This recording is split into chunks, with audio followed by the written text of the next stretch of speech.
ಒಂದು ದಿನ ಅರಣ್ಯದ ದಾರಿಯಲ್ಲಿ ಹುಲಿ ಗರ್ವದಿಂದ ನಡೆಯುತ್ತಿತ್ತು.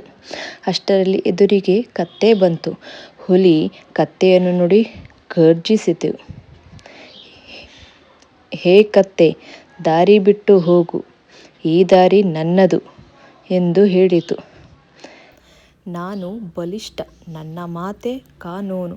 ಅದಕ್ಕೆ ಕತ್ತೆ ಶಾಂತವಾಗಿ ಹೇಳಿತು, ಬಲ ಇದ್ದರೆ ಸರಿಯಂತೆ, ಅಲ್ಲ ಸತ್ಯದ್ದರೆ ಮಾತ್ರ ಮಾತಿಗೆ ಬೆಲೆ. ನಡಿ, ನಮಗೆ ಜಗಳ ಬೇಡ, ನಾವು ರಾಜನನ್ನೇ ಕೇಳೋಣ ಎಂದು ಸಿಂಹದ ಹತ್ತಿರ ಹೋಗಿತು.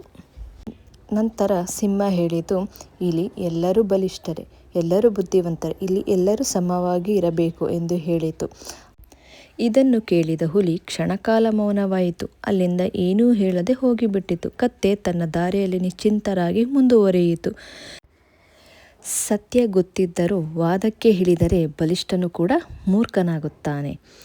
ಇದರ ನೀತಿ ಏನೆಂದರೆ, ಮೂರ್ಖ ವಾದಕ್ಕೆ ಇಳಿಯದವನೇ ನಿಜವಾದ ಬುದ್ಧಿವಂತ.